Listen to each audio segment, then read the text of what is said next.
Income tax को भेज दो, सीबीआई को भेज दो, ईडी को भेज दो, आरोप लगा दो, मुकदमे कर दो, जेल में डाल दो, जांच करा दो, छापे डलवा दो, यहीं तक सीमित है। और मैं भाजपा के साथियों को बताना चाहता हूं, तुम कितना जोर लगा लो, कितनी कोशिश कर लो, मैं राजस्थान से आता हूं कि कोई कितनी ताकत लगा ले, कितने इंजन की सरकार बना ले, लेकिन सबसे पहला डबल इंजन हमने फेल किया था हिमाचल प्रदेश में और दूसरा डबल इंजन फेल हुआ है कर्नाटक में। अब सारे इंजन फेल करने हैं। मैं तो भाजपा से पूछना चाहता हूं, ये नड्डा जी अध्यक्ष बने कैसे?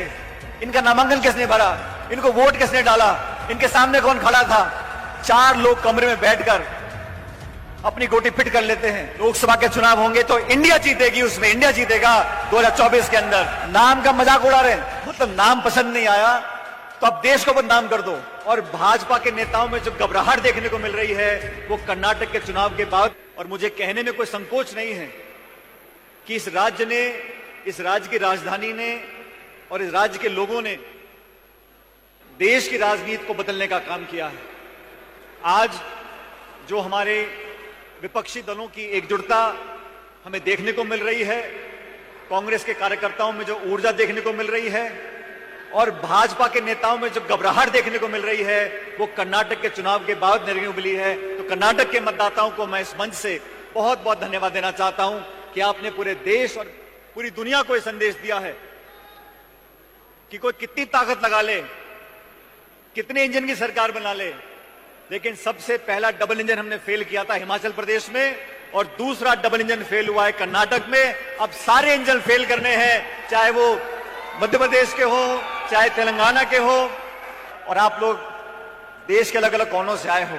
इस बात को समझ लो कि आने वाला समय इंडिया का है, हम सब उन लोगों का है जो विपक्ष की आज पार्टियां हैं, लेकिन आज का विपक्ष आने वाली सत्ता वाली पार्टी है और कांग्रेस पार्टी वो दल है जो देश में भाजपा को चुनौती देकर हरा सकता है। हमारे क्षेत्रीय दल, उनको हम साथ लेके चलेंगे, लेकिन कश्मीर से कन्याकुमारी तक 543 लोकसभा क्षेत्रों में अगर कोई झंडा, कोई कार्यकर्ता, कोई मतदाता, कोई समर्थक है तो कांग्रेस पार्टी का है। और आप लोगों के ऊपर बहुत बड़ी जिम्मेदारी है। आप अगर उस जज्बे को और बनाए रखोगे, अभी 4-5 महीने के बाद विधानसभा के चुनाव हैं और 10 महीने के बाद लोकसभा के चुनाव हैं। भारतीय जनता पार्टी की सरकार ने केंद्र में जो शासन दिया है 9 साल का, वो हम सबके सामने है। आप कितने भी विज्ञापन छपवा लो, कितने इश्तिहार दे लो, कितने अखबार में ऐड दे लो, लेकिन हकीकत छुपी नहीं है। हर मोर्चे पर सरकार फेल है, लेकिन जनता को इस बात का एहसास कराना हम लोगों की जिम्मेदारी है। हम लोग विरोध करते हैं, हम लोग वैचारिक विरोध करते हैं, नेताओं का विरोध करते हैं, नीतियों का विरोध करते हैं, लेकिन हमारी भाषा हमेशा मर्यादा में रहती है। हम विरोध भी करते हैं तो उन शब्दों का प्रयोग करते हैं जो एक मंच से हम लोग बोल सकते हैं। और केंद्र की सरकार के साथी किस भाषा का प्रयोग करते हैं? आज जो मणिपुर की घटना घटी, पूरे देश में आज लोग जवाब मांग रहे हैं, जवाब देने को कोई तैयार नहीं है। आज नौजवान परेशान है, समाज में आज आक्रोश पैदा हुआ है, महंगाई चरम सीमा पर है, लाखों लोग देश छोड़ के जा रहे हैं, लेकिन जवाब देने को तैयार कोई नहीं है। भाजपा के किसी साथी ने झूठे मुंह ये नहीं बोला कि महंगाई कम करने की कोशिश भी करेंगे।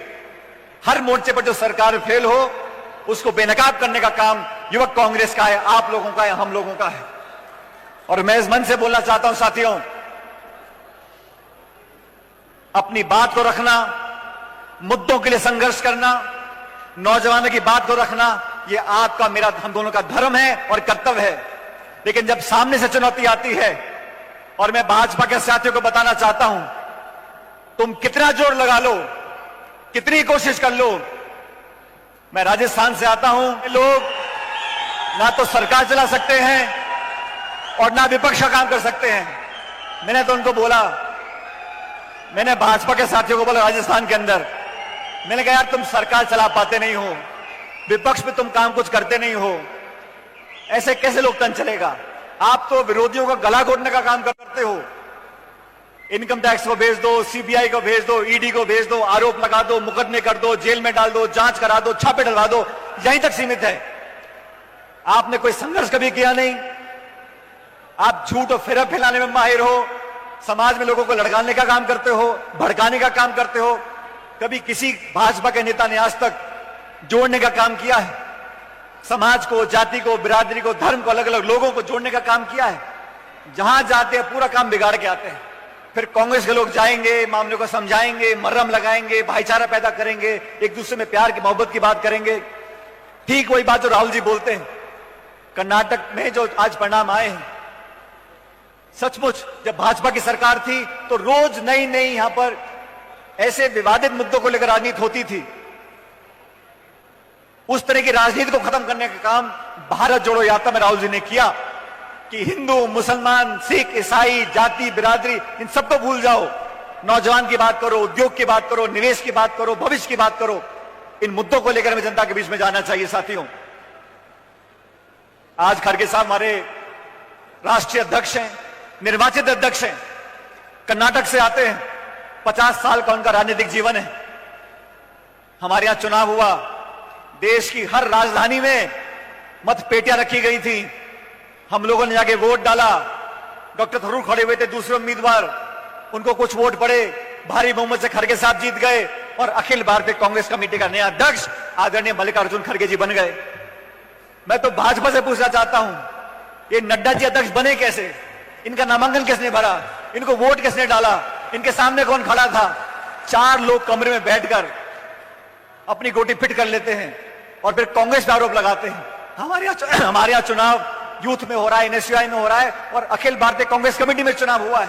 ऐसा कौन सा दल है जहां पर निष्पक्ष और पारदर्शी तरीके से चुनाव होता है?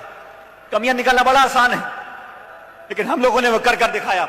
और ये प्रेरणा राहुल गांधी जी, सोनिया गांधी जी ने दी है। आज उनके नेतृत्व में कांग्रेस पार्टी दोबारा उस मुकाम पर पहुंचने जा रही है और ये मुकाम बहुत दूर नहीं है। साथियों, ये आने वाले विधानसभा चुनाव जीतेंगे, लोकसभा के चुनाव होंगे तो इंडिया जीतेगी, उसमें इंडिया जीतेगा 2024 के अंदर। नाम का मजाक उड़ा रहे हैं, मतलब नाम पसंद नहीं आया तो अब देश को बदनाम कर दो। कांग्रेस के लोगों से, विपक्ष के साथियों से इतनी नफरत, इतनी घृणा, ये शोभा नहीं देता। जो बड़ा आदमी होता है, बड़े पद पर बैठता है, उसका दिल बड़ा होना चाहिए। संवाद करो, चर्चा करो, मतभेद हो सकते हैं, कमियां हो सकती हैं, ये तो बात करने को तैयार नहीं है। इस प्रकार की राजनीति देश के लोकतंत्र के लिए शुभ संकेत नहीं है। ये संदेश हम लोगों को हिंदुस्तान के हर जिले में लेकर जाना है। आज युवा कांग्रेस की दुगनी जिम्मेदारी हो गई है, तो हमें सबको साथ लेकर चलना पड़ेगा। केंद्र सरकार की, भाजपा की जो नीतियां हैं, उसका खुलासा कर कर जनता के बीच में जाना पड़ेगा। जय हिंद। अरे भाई, कर्नाटक जीत कर आए हैं, 3 राज्य जीतने जा रहे हैं, अंतिम नारा जोर से देना है, जय हिंद। बहुत बहुत धन्यवाद।